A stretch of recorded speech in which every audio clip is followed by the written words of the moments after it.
Hello everyone, myself Prachi Upadhyay and I welcome you all to study Pyrexia.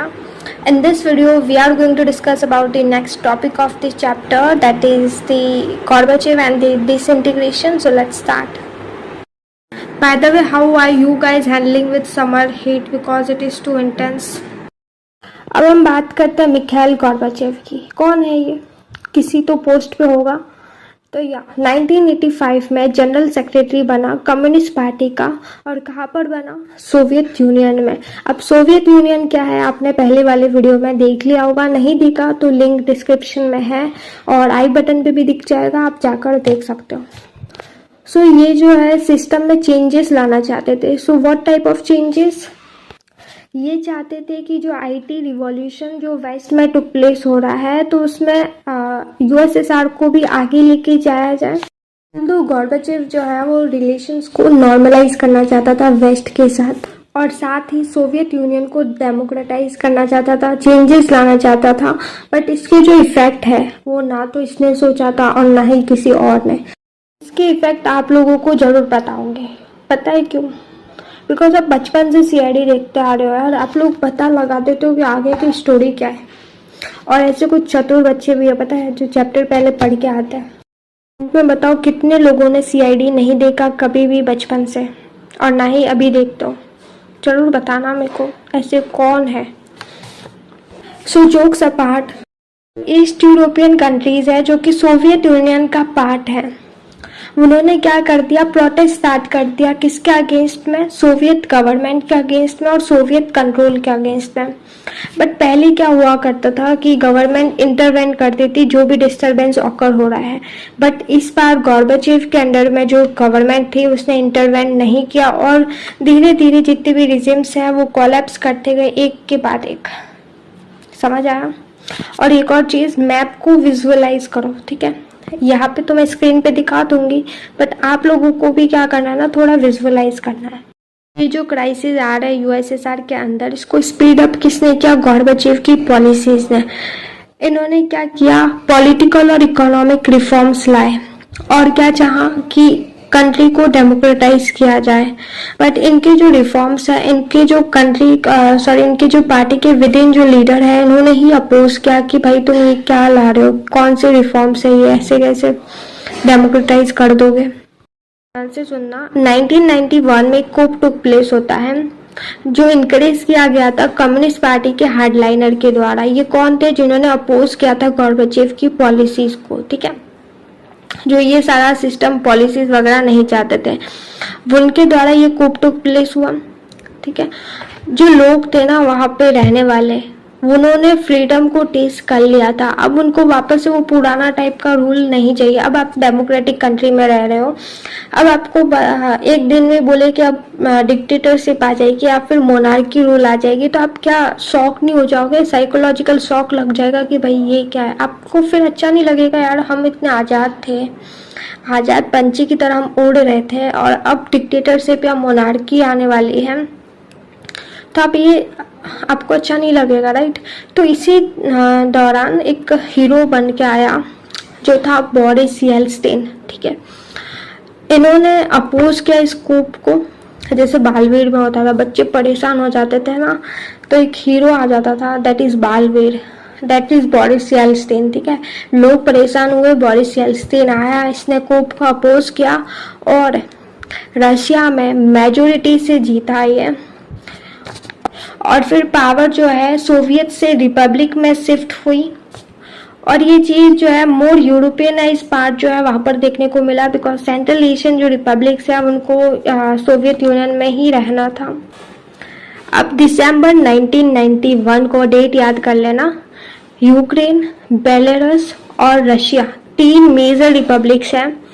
इन्होंने Yeltsin के अंदर declare किया कि अब सोवियत यूनियन डिस्बैंड हो गया है और वो जो कैपिटलिज्म और डेमोक्रेसी को एडेप्ट किया गया पोस्ट सोवियत रिपब्लिक्स में।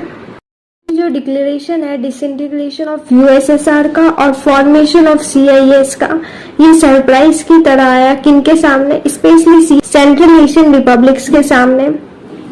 और इसके पीछे एक आयरनी है, जो मैं आपको बाद में पढ़ाऊंगी जब आयरनी के बारे में डिस्कस करेंगे, क्योंकि जब मैं आपको बोलूँगी इस टाइम की एक ट्विस्ट है तो आपको इंटरेस्ट नहीं आएगा कि ये तो हमें पता है, पहले ही बता दिया। तो बाद में जब मैं बताऊंगी ना तो मजा आएगा यार, अभी नहीं बताऊंगी। सब कुछ एक्सपोज कर दिया तो फिर क्या ही मतलब।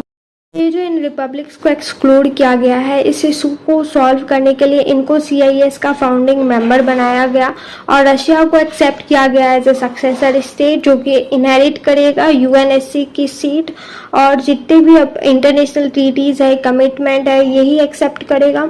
और ये एक अकेला जो सोवियत यूनियन है उसमें से निकल के आया है एज अ न्यूक्लियर स्टेट, और USA के साथ अब ये डिसआर्मामेंट मेजर्स भी करेगा। और अब जो आपका पहले वाला सोवियत यूनियन है पूरी तरीके से खत्म हो गया है, समाप्त हो गया है। नेक्स्ट टॉपिक है why did the Soviet union disintegrate. पहला रीजन क्या है? Internal weakness. आपकी जो इकोनॉमिक और पॉलिटिकल इंस्टीट्यूशन है सोवियत यूनियन के, इसमें क्या थी? इंटरनल वीकनेस थी। इसी के कारण जो लोगों की एस्पिरेशन थी उसको सुनने में जो गवर्नमेंट है वो फेल हो गई और इसी की वजह से सिस्टम जो है वो कोलैप्स हो गया। नेक्स्ट है पॉइंट रीज़न बात करें इकोनॉमिक स्टैग्नेशन। बहुत सालों के लिए, लंबे सालों के लिए कंज्यूमर शॉर्टेज हुई और इसी की वजह से लोग जो है ना वो ओपनली क्वेश्चन करने लग गए कि भाई तुम लोग क्या कर रहे हो, इतना शॉर्टेज कैसे आ रहा है। ठीक है, आपका थर्ड रीज़न है, बट एक मिनट, थर्ड रीजन देखने से पहले हम ये देखेंगे कि इनकी इकोनॉमी इतनी वीक क्यों थी, स्टैग्नेंट क्यों थी। इसका रीजन ये है क्योंकि इन्होंने इनके जो मोस्टली जो पैसे है, रिसोर्सेज है, वो किस में लगा दिया?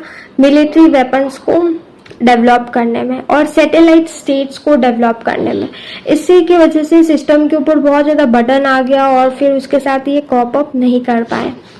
और सेम टाइम पे ना जो लोग हैं वो नॉलेजेबल हो गए, उनको समझ आने लगा डिस्पैरिटीज बिटवीन वेस्ट और ईस्ट, और ये समझ पा रहे थे कि हम कितने बैकवर्ड हैं। इनको बहुत सालों से बोला जा रहा था कि तुम भाई एडवांस हो, तुम्हें वेस्ट जो है वो बहुत ज़्यादा बैकवर्ड है हमसे, और ये जो सोवियत सिस्टम है ये बेटर है then the western capitalism.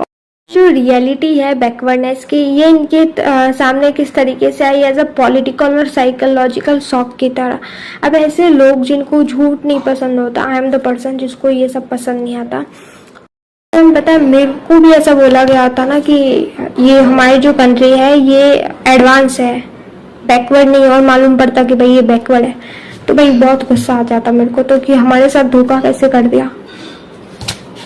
Reason की बात करें कि सोवियत यूनियन जो है वो स्टैग्नेंट हो गया था एडमिनिस्ट्रेटिव और पॉलिटिकल साइंस में भी। ठीक है, ये जो कम्युनिस्ट पार्टी है 70 साल से रूल कर रही है और अनअकाउंटेबल है। कैसा लगेगा कि आप 70 साल से एक ही पार्टी के द्वारा रूल किए जा रहे हो? अभी तो आपके पास ऑप्शन है, ठीक है, अगर नहीं होते और 70 साल से एक ही पार्टी आपको रूल कर रही है, ठीक है, और वो अकाउंटेबल भी नहीं है, कैसा लगता है? आप बता सकते हो, फील करो, ठीक है। और फिर धीरे धीरे ना इस पार्टी ने भी सपोर्ट खो लिया, ठीक है, लोगों में तो गुस्सा बढ़ गया भयंकर लेवल का। नेक्स्ट रीजन है गॉर्बाचेव के रिफॉर्म्स। गॉर्बाचेव ने रिफॉर्म्स प्रॉमिस किए थे और इन्होंने बोला था कि हम वेस्ट के साथ कैचअप करेंगे, ठीक है, बट ये इसने क्या कर दिया? सपोर्ट ही खो लिया। इसने सपोर्ट क्यों खोया? पता है? टग ऑफ वॉर की वजह से। पहली बार किसी को देखा टग ऑफ वॉर की वजह से पॉलिटिक्स में सपोर्ट खो लिया, ठीक है।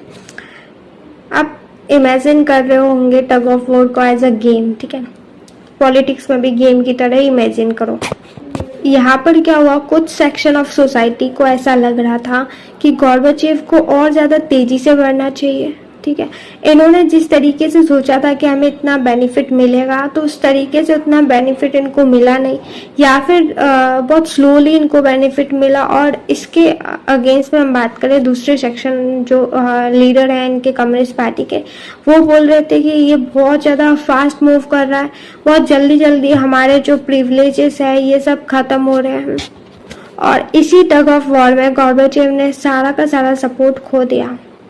नेक्स्ट रीजन है rise of nationalism and desire of sovereignty, ठीक है। ऐसी बहुत सारी रिपब्लिक्स है जिसमें आपको नेशनलिज्म की जो फीलिंग है वो आपको बढ़ती हुई देखने को मिलेगी।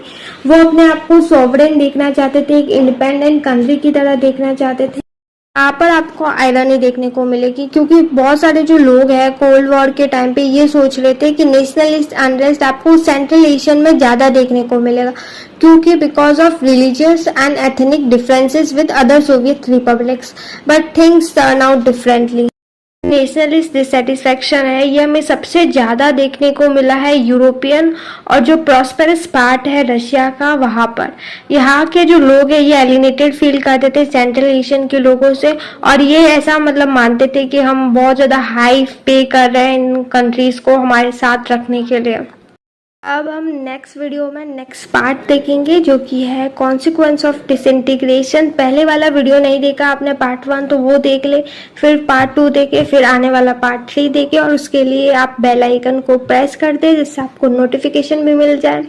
और हाँ, चैनल को सब्सक्राइब कर देना, करते नहीं हो यार, बिना सब्सक्राइब के देख के चले जाते हो। मेरे 50% पता है नॉन सब्सक्राइबर है देखने वाले। देखो, इस बार आपका सबसे पहले काम जो आपको करना है वो है चैनल को सब्सक्राइब। अगर वो कर दिया है तो लाइक कर देना, फिर शेयर कर देना, अपने फीडबैक कमेंट में लिख के बताओ कि कैसा लगा ये वीडियो, नेक्स्ट वीडियो कौन से चैप्टर के ऊपर चाहिए। ठीक है, ये आपका काम है, आपको मुझे बताना है कि मैं अपने मन से बनाती हूँ, आप लोग भी मुझे बताओगे तो मुझे समझ आ जाएगा कि मुझे नेक्स्ट वीडियो कौन से पे लाना है। बिकॉज ओवरऑल तो आपका ओपिनियन मैटर करता है, तो चैनल को सब्सक्राइब करना है। ठीक है, बाय।